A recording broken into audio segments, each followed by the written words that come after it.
नमस्कार दोस्तों, मैं अंकुर उपाध्याय स्वागत करता हूं आप सभी का आपके अपने YouTube channel share market analysis में।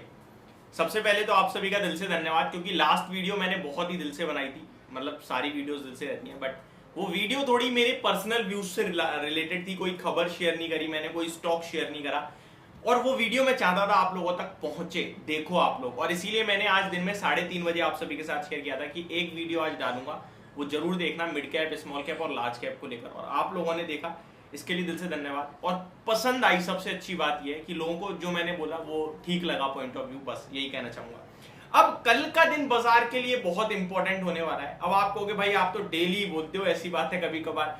मैं यहाँ पे जो इंपॉर्टेंट चीजें हैं वो बता रहा हूं। कल कुछ ऐसा होने वाला है जो पहली बार होगा अभी तक के इतिहास में। सबसे पहले बैंक निफ्टी। कल बैंक निफ्टी की एक्सपायरी है, वीकली एक्सपायरी है। आप कहोगे भाई वो तो थर्सडे को होती है, कल तो वेंसडे है। देखिए अब क्या है, 6 सितंबर से निफ्टी बैंक जो है उसकी एक्सपायरी आपके लिए वेंसडे को ही होगी, और मंथली एक्सपायरी आपके लिए थर्सडे को होगी। आप याद रखना। देखिए महीने में 4 वीक होते हैं, आपके लिए 3 वीक जो है ना स्टार्टिंग के, वो वेंसडे को एक्सपायरी होगी बैंक निफ्टी की, और जो मंथली एक्सपायरी है वो थर्सडे को होगी। वहीं निफ्टी स्टिल थर्सडे को ही आपके लिए एक्सपायरी देगा। और सेंसेक्स फ्राइडे। अब जो ट्रेडर्स है ना, जो हीरो जीरो करते हैं, जो एक्सपायरी पे ट्रेड करते हैं, उनके लिए यहाँ पे अपॉर्चुनिटी क्रिएट हो रही है। सेबी इसके पक्ष में बिल्कुल भी नहीं है हालांकि, बट ठीक है, एक्सचेंजेस तो भैया पैसा कमाना चाहते हैं, वो तो ज्यादा से ज्यादा। अब देखिए पहले क्या होता था, दोनों चीजें थर्सडे को तो कॉन्ट्रैक्ट आपस में, मतलब मेरे को अगर एक ट्रेड करना है तो या तो मैं बैंक निफ्टी की एक्सपायरी में करूंगा या निफ्टी की। लेकिन अब क्या है, मैं एक एक ट्रेड दोनों दिन एक्सपायरी में कर सकता हूं। ठीक है, तो ये चीज एक बेनिफिट होगा। एक्सपायरी रिलेटेड मूव आपको लड़ना नहीं पड़ेगा, आराम से 2 दिन मिल रहे हैं, अलग अलग दिन मिल रहे हैं, ये इंपॉर्टेंट हो जाएगा। एक्सचेंजेस का पैसा बनेगा लेकिन लोगों को नुकसान बढ़ेगा, ये मेरे को अच्छे से पता है और मैं आपके साथ शेयर भी कर रहा हूं। लेकिन आपकी जानकारी के लिए सिर्फ इतना ही कि भैया कल बैंक निफ्टी की एक्सपायरी, अब ऑलमोस्ट 5 के 5 ट्रेडिंग सेशन एक्सपायरी चल रही है आपके लिए, नोटिस कीजिए। देखिए जो वेंसडे को मिड कैप की होती थी वो अब मंडे होगी, ट्यूसडे को फाइनेंस सर्विसेज की, एफिन सर्विस की। आपके लिए वेंसडे बैंक निफ्टी हो गई, थर्सडे निफ्टी हो गई, और फ्राइडे आपकी सेंसेक्स हो गई। 5 के 5 दिन एक्सपायरी एंजॉय करो। अब आ जाते हैं बाजार पे। तो अमेरिका के बाजार की बात की जाए तो डाउ जोन्स लगभग लंबी छुट्टी के बाद, क्योंकि सैटरडे, संडे और मंडे 3 दिन की छुट्टी के बाद 64 पॉइंट लाल निशान में देखने को मिल रहे हैं डाउ जोन्स की बात की जाए तो। और आपके साथ अगर नेस्डेक, S&P 500, रसल 2000 की बात की जाए तो ये सब लाल निशान में है। और रसल 2000 तो 1.5% की बड़ी गिरावट दिखा रहा है, यानी कि उनके स्मॉल कैप में आज बड़ी कट आ रही है, बड़ी गिरावट आ रही है। क्या भारतीय बाजार के स्मॉल कैप और मिड कैप की भी तेजी थमेगी, ये देखने वाली बात है। हमने वैसे इसी पे आज वीडियो बनाई है। कोइंसिडेंटली आज रसल 2000 टूटता हुआ दिख रहा है, 1.5% से ज्यादा का कट है। S&P 500 में हालांकि कोई ज्यादा बड़ी गिरावट नहीं है, 1/4% की गिरावट है। Same Nasdaq, same Dow Jones में 0.18 0.17% की गिरावट देखने को मिल रही है। यूरोप के बाजार की बात की जाए तो फिटसी 0.2% डाउन है, डेक्स 0.34% डाउन है, और कैक 0.34% डाउन है, तो यहाँ भी लाल निशान है।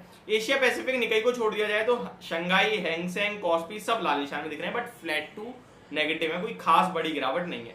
भारतीय बाजार 19,574 पे बंद होते हुए दिखे, तो यहाँ तो कुछ भी नेगेटिव नहीं है, यहाँ पॉजिटिविटी ही दिख रही है इंडेक्स के ऊपर इस समय। तो यहाँ मैं आपसे यही कहूंगा, अगर आपकी पोजीशन है तो अपने हिसाब से टैकल करें, बट ऐसा कुछ नहीं है कि कल बाजार गिरेगा या उठेगा, ऐसा कुछ मुझे दिख नहीं रहा है। FIIs का डाटा मैं आप सभी के साथ शेयर करना चाहूंगा जो आज के सेशन में होता हुआ दिखा है वो।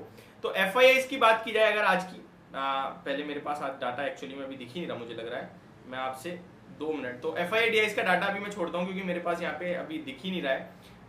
इंपॉर्टेंट स्टॉक्स के बारे में बात करता हूं जो आपको रडार पे रखने हैं कल के सेशन के लिए। वो सबसे पहले गेल, गैस अथॉरिटी इंडिया लिमिटेड। अब गैस अथॉरिटी की बात की जाए तो इनके एग्जीक्यूटिव डायरेक्टर GB सिंह को CBI ने अरेस्ट कर लिया है। 50 लाख रुपए रिश्वत के रूप में इन्होंने लिए थे। जिसने रिश्वत दी थी उसे भी गिरफ्तार कराया, और 3-4 अलग से लोग भी गिरफ्तार करे गए हैं इस पूरे के पूरे ब्राइब केस में। तो ये गेल का स्टॉक है। अब गेल के स्टॉक के लिए लोग पूछ रहे हैं भाई ये कितनी नेगेटिव है और कितनी नेगेटिव नहीं है, तो यहाँ मैं सिर्फ इतना ही कहूंगा कि गेल काफी बड़ी कंपनी है, इसके लिए 50 लाख बिल्कुल मैटर नहीं करते। मैटर ये करता है कि इनका टॉप मैनेजमेंट यार इस प्रकार की हरकत करेगा तो लोगों का भरोसा उठेगा, ये एक नेगेटिविटी है, बाकी कुछ नेगेटिविटी नहीं है। सेकंड स्टॉक जियो फाइनेंस कंटिन्यू चर्चाओं में बना हुआ है, और स्टॉक में आखिरकार निफ्टी से बाहर होने की तारीख भी आ गई, 7 सितंबर को निफ्टी से भी ये स्टॉक बाहर होता हुआ दिखेगा। आगे बढ़ने से पहले FII का डाटा बताना चाहूंगा। FII 1725 करोड़ की सेलिंग करते हुए दिखे और DII 1077 करोड़ की बाइंग करते हुए दिखे। वहीं स्टॉक स्पेसिफिक एक्शन आपके लिए दबा के चल रहा है बाजार में, जहां पे रेलवे से जुड़े हुए कुछ स्टॉक्स तूफानी रफ्तार में देखने को मिल रहे हैं। ऐसे में मैं केवल और केवल आपको यही कहूंगा कि भैया ये ऐसे तीर जा रहा है, एक ऐसे उड़ता है, एक ऐसे जा रहा है, कब आपका हाथ मतलब काट देगा पता नहीं चलेगा आपको। तो कृपया करके दूरी बनाएं, वो बेटर ऑप्शन है, चाहे वो IRFC हो या RVNL हो। मतलब हमारा फेवरेट IRFC है वैसे शुरू से ही, बट मैं अब दोनों ही स्टॉक्स में यहाँ पे बिल्कुल खरीदारी की राय नहीं दूंगा क्योंकि बहुत रिस्की हो गया है। वहीं बात की जाए रेमंड, आज खबरों के दम पर ऊपर भागते हुए दिखा है। कोई खबर ये थी कि 2 ब्रोकरेज हाउस ने से 2600 रुपए के टारगेट दिए, जिसके बाद स्टॉक में 10% की तेजी बनी। QSR ग्रुप से आप देखें तो देवयानी इंटरनेशनल, जुबली फूड बड़ी तेजी में रहे हैं आज। जुबली फूड में कुछ चार्ट्स पे ब्रेकआउट आ रहे हैं तो वो ठीक ठाक है, आपको रडार पे रखना चाहिए। Brightcom group continue lower circuit लगाता ही जा रहा है। अब लास्ट स्टॉक के बारे में जो आप लोगों के काफी कमेंट्स है उस पर मैं बात करना चाहूंगा, अदानी विलमार। अदानी विलमार क्यों गिरता जा रहा है, इसके पीछे केवल 2 कारण है, दोनों कारण ध्यान से समझ लीजिए। पहला है इसके क्वार्टरली नंबर्स, यानी कि जो रिजल्ट खराब आ रहे हैं, 2 क्वार्टर से कंटिन्यू खराब नंबर आ रहे हैं, वो जब तक नहीं सुधरेंगे स्टॉक का प्राइस ऊपर नहीं जाने वाला। दूसरी और इंपॉर्टेंट चीज है कि एक प्रेशर भी स्टॉक के ऊपर चल रहा है प्रमोटर्स की बिकवाली का, कि कब होगी, एक बार हो जाए तो स्टॉक सही रहेगा।